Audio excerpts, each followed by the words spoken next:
Viver sem conhecer o passado é andar no escuro. Nossas memórias não são datas num livro. São histórias vivas, cheias de amor e fúria.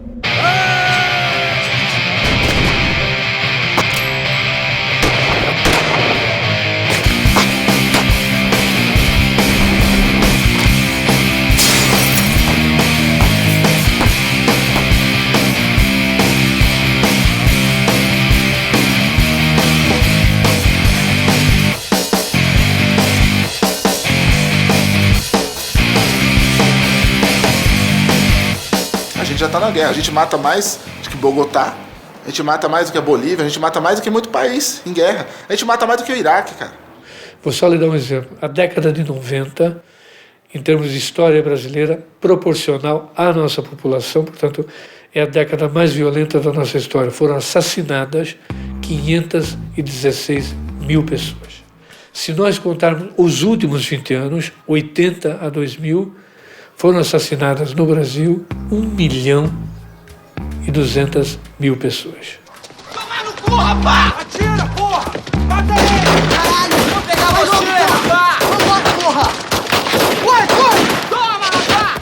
A gente está em guerra há muito tempo, só que a gente não quer enxergar essa guerra, a gente não quer olhar para ela. O povo brasileiro é muito violento. Estatisticamente, inclusive, está comprovado que é uma das sociedades mais violentas do mundo.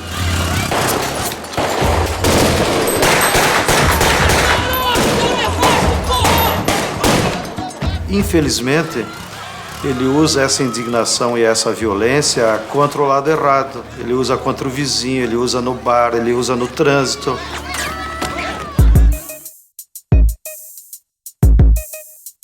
Eu não sei dizer se essa etiqueta foi criada para esconder essas lutas ou se ela corresponde a uma determinada construção que foi feita da nossa história, sobretudo no século XIX, quando a historiografia propriamente dita, ela surge ainda no contexto do Império Brasileiro, do recém-fundado Estado Nacional Brasileiro. Então é importante legitimar a ação das elites, falar de um país pacífico, onde os escravos são tranquilos, não é? Não há guerra civil como houve nos Estados Unidos, né, naquela ocasião.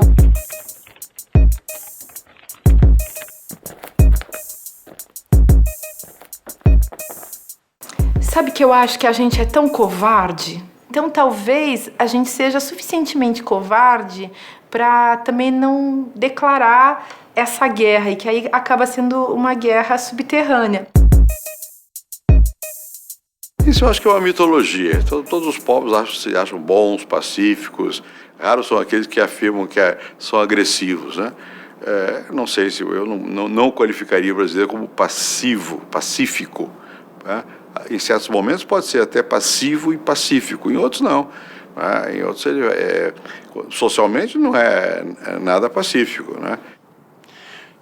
Eu acho que é pacífico. Eu acho que o brasileiro ele tem uma índole de saber o limite das coisas que ele faz.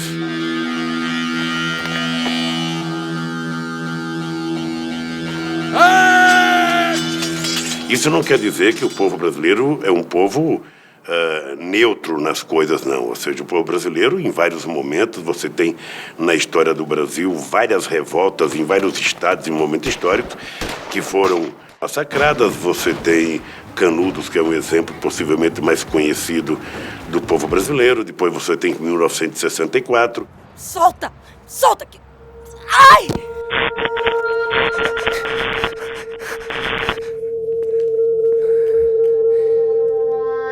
No Brasil, todo conflito interno, balaiada, cabanagem, sabinada, guerra dos farrapos, é sempre tratado como uma revolta regencial, rebelião interna e nunca como guerra civil, quando na verdade todas elas são guerras civis.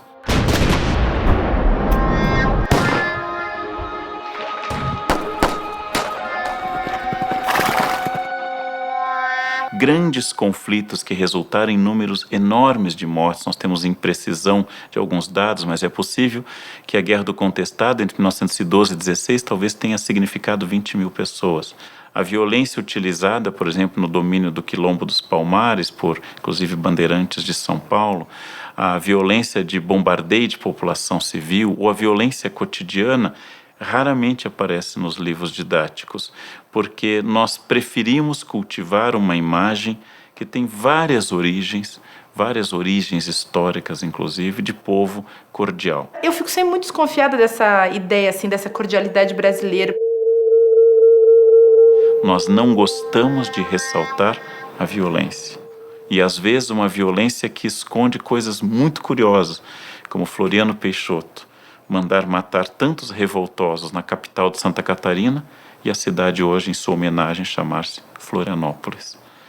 Seria impensável para Israel chamar sua capital de Hitlerópolis, mas não parece contraditório batizar o nome de um violento ditador, posto que ele estava ilegal no cargo, já que a Constituição de 1891 não permitia que ele ficasse, e homenageá-lo com o nome de capital.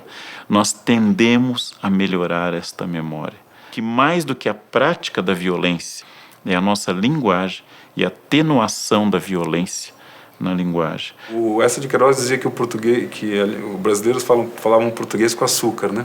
Nós negociamos a todo tempo. Cheguei 5 minutos atrasado, você não vai deixar eu entrar, né? Mas você não entregou o relatório, só mais um minutinho. Esse diminutivo lembrado, inclusive, no Raízes do Brasil, lembrado pelo Richard Morse, é uma característica de reduzir o impacto da linguagem.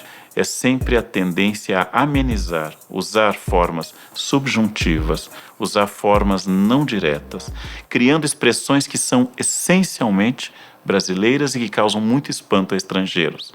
Ao estilo, você vai passar na minha casa, eu vou ver se dá. Essa expressão que nada diz, não afirma, não compromete, ela é absolutamente brasileira. Nós gostamos também de achar que todo mundo gosta dos brasileiros, né?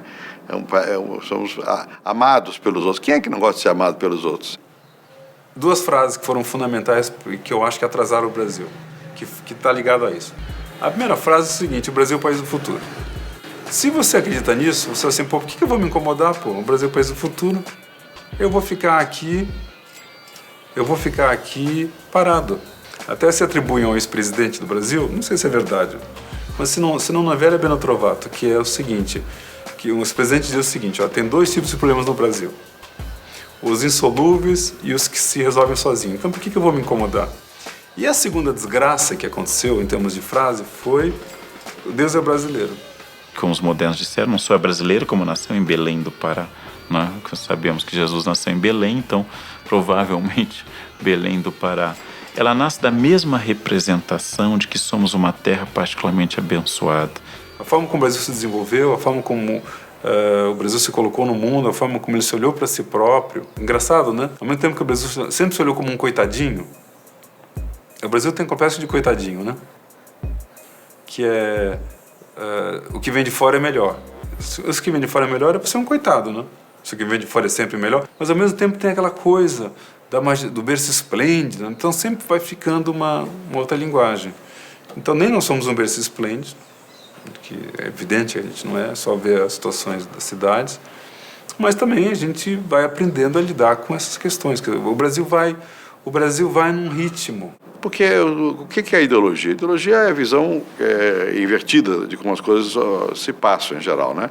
Bom, e nessa visão invertida as pessoas querem ter uma imagem que seja aceitável, né? Essa é a maneira como nós produzimos uma ideia de que não somos, de fato, a melhor coisa do mundo, mas esse país é especial. Essa ambiguidade dupla, um pouco esquizofrênica, que marca o discurso brasileiro. Ao mesmo tempo que somos cronicamente inviáveis, somos deliciosamente felizes na nossa inviabilidade crônica. Acho que revisitar a história do Brasil é sempre necessário para que não se crie essas distorções, não é, em termos de como se qualifica os brasileiros, ou a nossa cultura, ou a nossa sociedade. A colonização, como um processo de ocupação, de dominação, é um processo de violência cotidiana e de guerra cotidiana.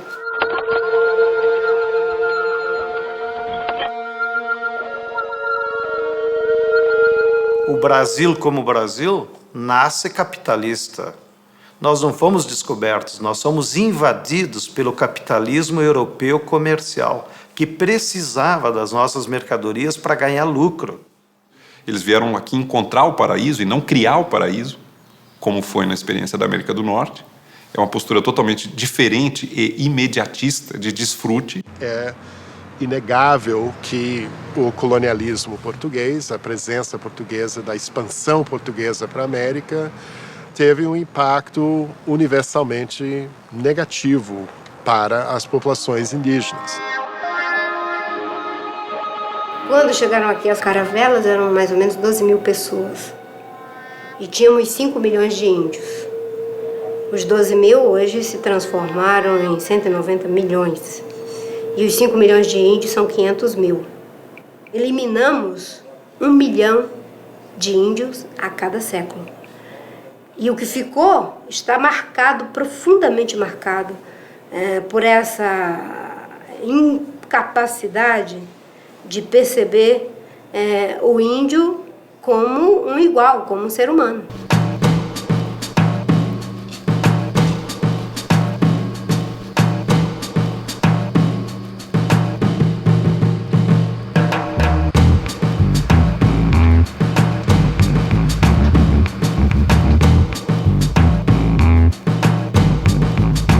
Por que só os povos indígenas podem ser sacrificados? Porque só nós temos que ter a nossa terra retalhada. Se caso o Supremo hoje der ganho de causa para os índios, vai ser um desastre para a nação. Por que só os povos indígenas podem ser sacrificados? Nós vamos decidir sobre este caso. Quanto ao passado.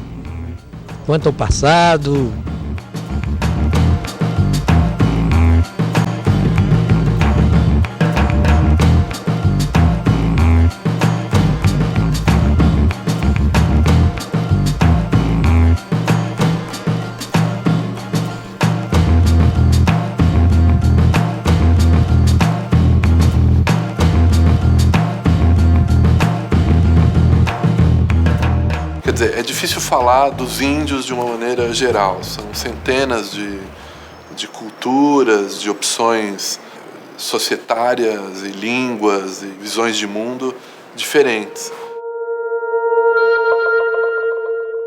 Os povos habitantes do litoral, de uma maneira geral, os chamados tupinambás, se estruturam em sociedades tribais que têm como uma marca constitutiva do seu modo de vida a guerra.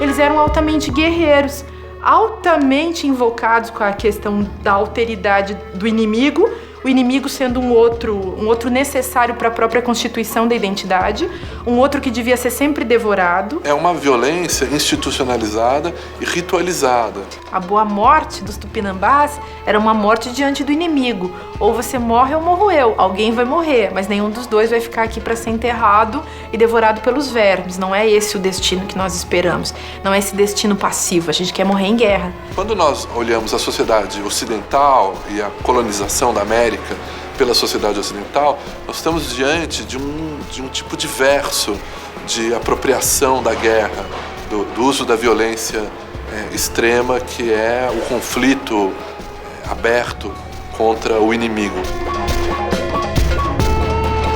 Não há alternativa. Aos indígenas não é colocada nenhuma alternativa. Ou se evangelizam por boa vontade, então, com isso, se mantêm livres, mas subordinados ao controle do missionário e o controle da vida da aldeia, que é um ambiente deletério, um ambiente de dissolução da cultura indígena, de dissolução do modo de vida indígena, ou, se resistem, podem ser capturados, escravizados ou exterminados.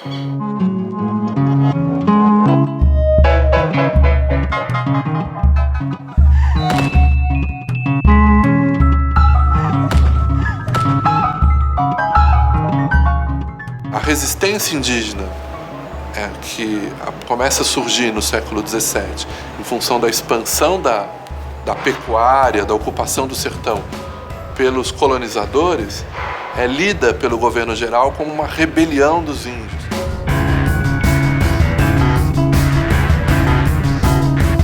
Para fazer face a essa rebelião, paulistas são contratados. E o negócio desses bandeirantes, desses paulistas, é escravizar os indígenas. Primeiro eu vou te ensinar a falar língua. Não é língua de gente. Eu vou te ensinar a falar a língua de gente. Vai gostar. É muito mais bonito que esse ronco de porco. Aí o menino vai começar a entender o que é certo e o que é errado. Os paulistas eram conhecidos em várias partes do mundo português, exatamente como esses destemidos desbravadores, né, que cometiam todo tipo de excesso,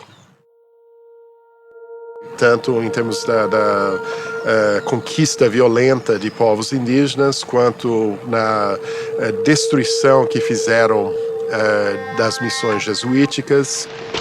Gostou? Gostei. Tá vendida.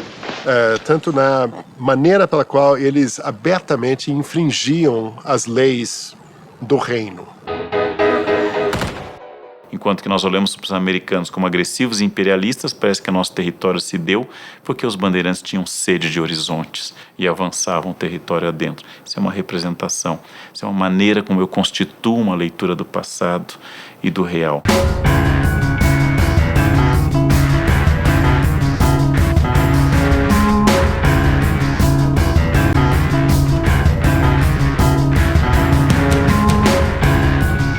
Paulistas desempenham três atividades importantíssimas, todas elas vinculadas à conquista do sertão, à escravização dos indígenas e, portanto, a construção do domínio português no sertão, aqui na região sul.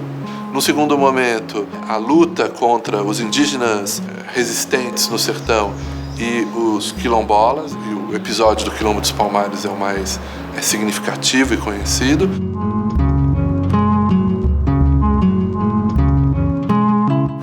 E uma terceira dimensão que é fundamental é a busca, a pesquisa dos metais e das pedras preciosas. Agora, como isso é traduzido muitos anos depois, na época da Primeira República, depois do final do Império, em que vários historiadores, geógrafos, escritores, intelectuais paulistas começam a elaborar uma outra imagem do bandeirante, como uma figura heróica, como uma figura voltada para o desenho do território nacional. Tudo isso acaba, digamos, marcando, inclusive, os lugares da memória coletiva de São Paulo. O Palácio dos Bandeirantes, do Borba Gato, lá em Santa Amaro, a Raposo Tavares aqui ao nosso lado, a Fernão Dias.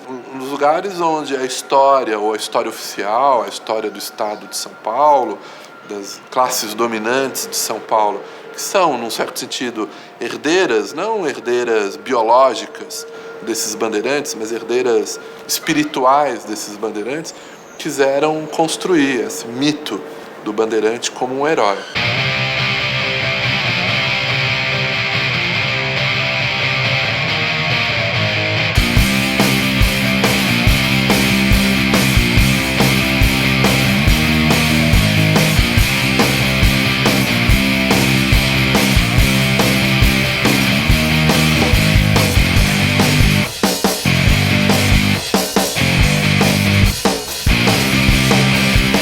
Povos são as suas culturas, suas organizações sociais. Bem, se os índios, os descendentes dos índios, sobreviveram na miscigenação e tal, e daí? Isso tá muito bem, mas a sua cultura foi destruída, o seu modo de vida foi destruído, a sua visão do mundo foi destruída, a sua língua foi destruída, então a sua sociedade foi destruída.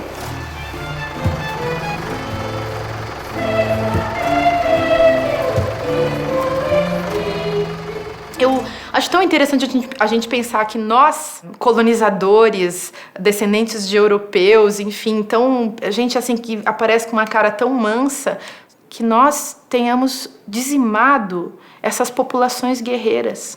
Que a nossa história de cordialidade, de mansidão, de afetividade, se construa por sobre esse rio caudaloso de muitos corpos, de muitas pessoas que foram mortas. É bacana a gente falar que são pessoas que foram mortas e não simplesmente indígenas, porque quando a gente fala indígena parece que tem um estigma, mas os indígenas que foram mortos são pessoas iguais a nós, que foram mortas e que fazem parte da nossa história, mas que, é claro, essa história foi um pouco ou muito apagada, né, da nossa própria autocompreensão e da construção da nossa identidade nos 500 anos que vieram depois, né?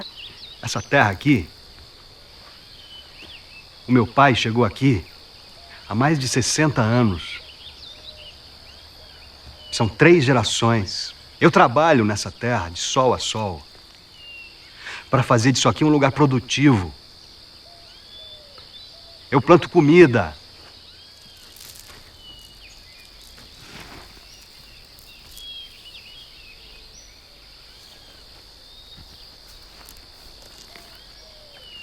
O índio é da terra e a terra é do índio.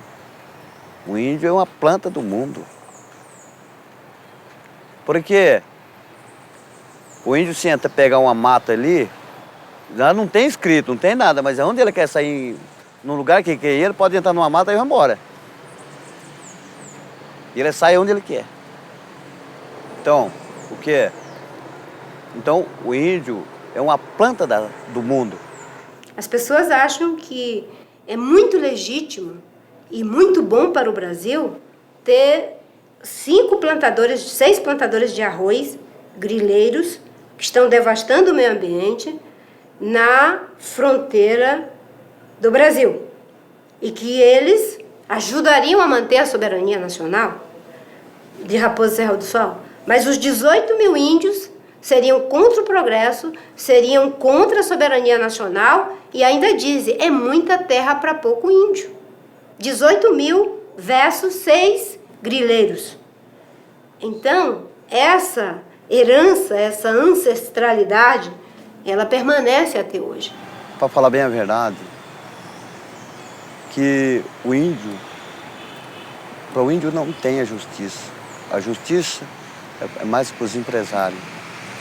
Os empresários tem justiça para eles apoiam isso. Agora, quando o índio faz algumas coisas, a justiça é contra índio. Olha, aqui, especificamente no Jaraguá, a gente não tem área demarcada. Então, esse espaço está em processo de demarcação ainda. Que antigamente tinha mato, pescar, caçar fruta, esse negócio. Mas hoje em dia já não tem mais. Alguns anos atrás, por ocasião dos conflitos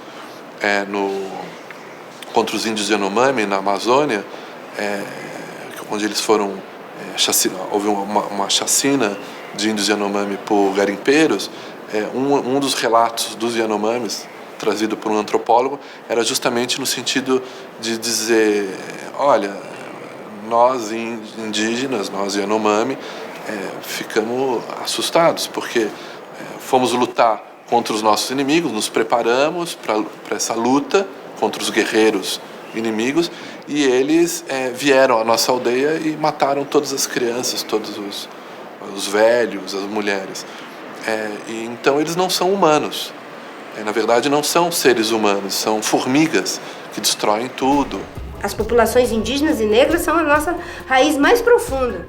Por incrível que pareça, nós negamos a raiz. E você sabe o que acontece com a árvore quando ela nega a raiz, né?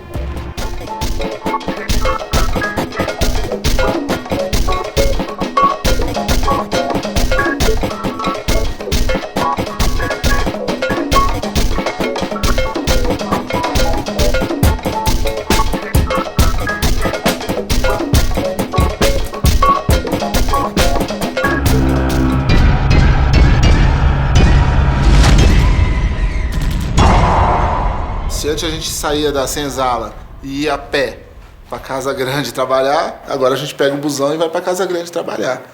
entendeu? O centro é a Paulista, a Berrini, é a emancipação da Casa Grande. A gente vem para nossas cidades dormitórios, que é onde a gente dorme, e deixa o suor todinho lá, mano. Há quantos anos a gente está fazendo isso?